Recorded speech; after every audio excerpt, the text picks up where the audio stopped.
Hey guys, welcome to the video. Today I'm going to tell you 10 tips on how to pass your APMLE Part 1. As you know, the APMLE Part 1 is not an easy exam to study for, and I'm pretty sure that I'm not the only one, right? Jokes aside, I know it's a really tough exam to study for, but it is 100% doable if you study the correct way and the way you like to do it. Okay, before we start on the video, I'm just gonna give a little background information about myself. So for those who don't know me, my name is Viadu. I'm a third-year Podiatry medical student at Des Moines University. And I'll tell you guys right now, I am not even like top 10 of my school, not even like top 25. I'm just the most average student there is. And another thing I like to talk about is every school works things differently of how to prepare for this exam. So these 10 tips probably work best for me, but they could work for you. But I just want to give my advice out there and what really worked for me and how I really prepare for the exam. So just letting you guys know right now, some of these might not work for you, but that's okay, because I hope this video can give you at least some kind of guidance to go how to tackle this thing. So anyways, let's get started, and here are 10 tips on how to pass your APMLE Part 1.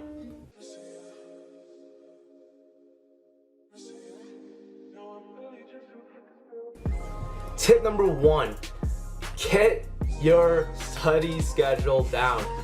This is super important because I've seen some people just study just one subject a day and go to the next. It's not really gonna work out, and you guys will be easily overwhelmed when you begin the practice questions and practice exams. So for example, how I did my scheduling is I did subjects every other day.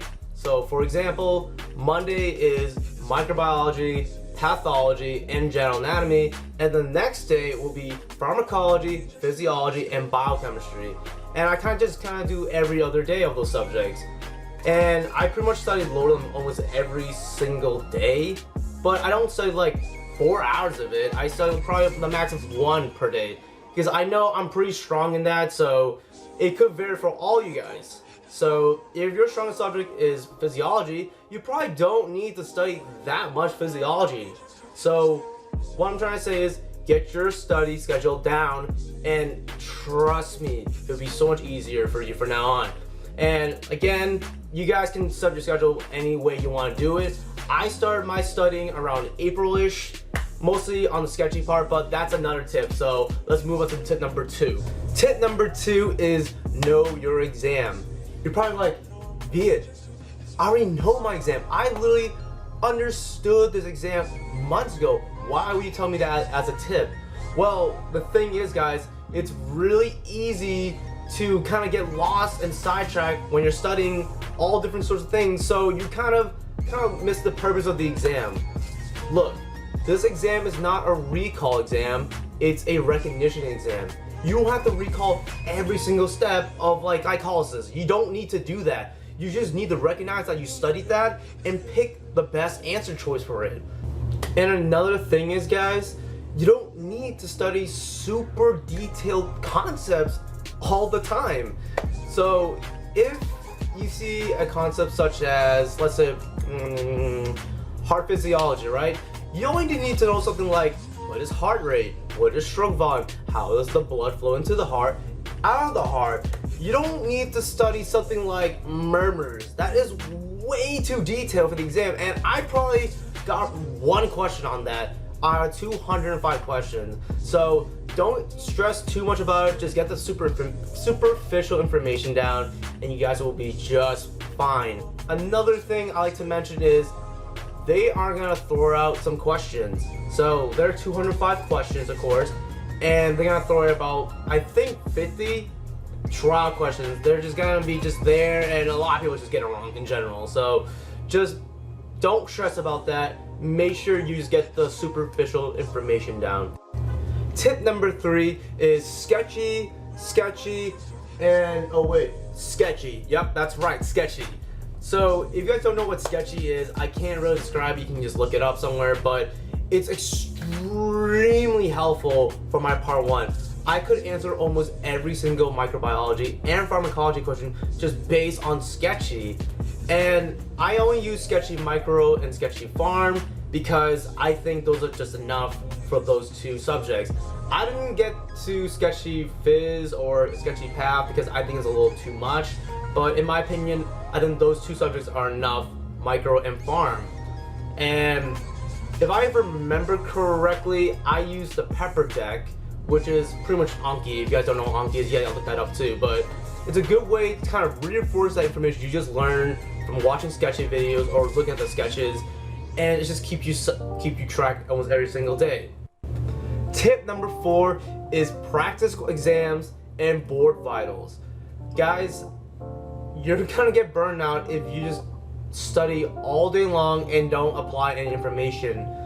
I think practice questions are super important of how to recollect that information you just studied, and sometimes it's pretty close what the exam really is. From my experience, board vitals is kind of accurate to the exam. There's a lot of case related ones, and there's a lot of just very straightforward first order questions. And board vitals is pretty much the best of both worlds. I think it's pretty good interpretation of the exam, but that's just my opinion. Anyways, and it's a good way to kind of get away from the studying and like not trying to learn too much more information anymore, and it's just force you to actively learn. Hint, actively learn. It makes you work even when you don't want to anymore. So I really highly recommend getting those practice questions. Tip number 5 is don't underestimate your school's resources. Of course, we have our own lower limb anatomy notes that we use all the time, and it's the best resource for that subject, but we keep forgetting about the other subjects like general anatomy, pathology, physiology, however your school gives you that information. For example, I have a really good general anatomy department on how they condense information. So my upper extremity was perfect for the boards. I literally study all that in 2 hours because how they condense their notes. So take advantage of what the school provided for you so you don't have to buy different resources and all that stuff. School is there to help you out, and just take advantage of it. Tip number 6 is using YouTube. I think YouTube is a great resource of stuff that you don't understand or you just can't visualize. And there are many videos out there that helps you visualize what concepts you just don't get. I remember physiology was just so hard for me to study for. I don't know why, but looking through different kind of videos, it just clicked with me, and I just remember it just based on the videos. And it's just so much easier just to watch a video for myself than just reading a book, in my opinion. That's just me, but I'd rather just watch videos for boards if there is something like that. But don't forget about YouTube. If you're a super visual learner and you love to watch videos, YouTube is perfect for the boards. Tip number 7 is using OneNote. And there's many ways you guys can use OneNote. You can just type up your notes in there, or just, I don't know, just use old PowerPoints or something like that. But the way I did it was I made a tab for every single subject, and shout out to my friend Isaac here because he's actually the one that gave me this idea. Is if I don't know a certain concept, I just Google a picture online, copy that image, and paste it in OneNote. It's a great refresher of what you don't usually remember just in front of you, and it's super quick, super easy, and it's very efficient because it just reinforces my brain to keep remembering that image. So use OneNote for any purpose you want, but that's how I usually do it. Tip number 8. Is that 8? Yeah, it's an 8. Anyways, friends and classmates, they are there to help you out. Look, we're all going through the same exact thing, so why not just help each other out?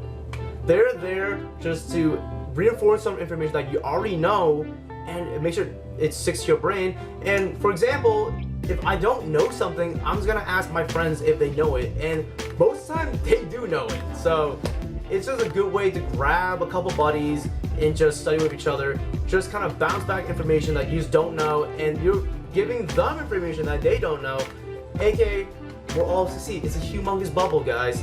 You're gonna have a bubble of success. Weird analogy, but friends and classmates, super important for the boards. Go with it. Tip number 9 is pace yourself. Please don't go in the first week and try to finish all the physiology at once. That is going to burn you out quick.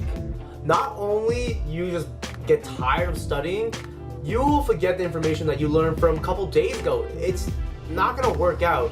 You have to start light and kind of work as you go through it as the weeks go on.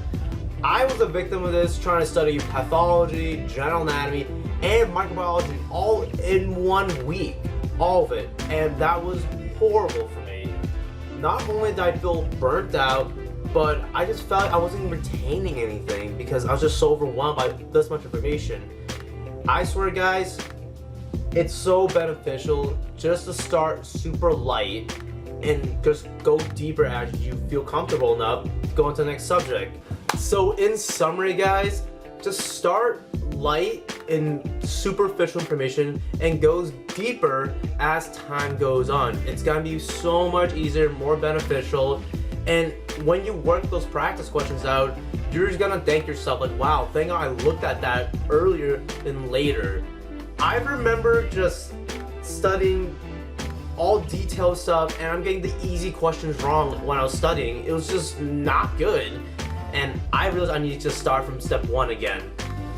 Finally, tip number 10 is, I know guys, it sounds really simple, but trust your gut. Guys, your brain knows it. You have been through there, you've done the work. It's gonna show in the exam. I remember just telling myself before I walked in the exam, I know what I'm doing. I've studied this before, I've seen this before. Just trust your gut and it will work out for you guys. Don't assume that you don't remember anything because you're gonna doubt yourself and you're gonna change answer choices and it's not gonna work. And I remember when I left the exam, I just thought in my head, I didn't do amazing, but I definitely did not fail that exam. And that's what happened. I got the result I wanted. I got the pass, guys. I got the pass. So if I could pass, you can pass. You got this. Just trust your gut and believe in the process. And that is it, guys. That's the video. If you guys have any questions, just put the comment below and I will answer the best I can. I hope this video helps you guys. It sure helped me.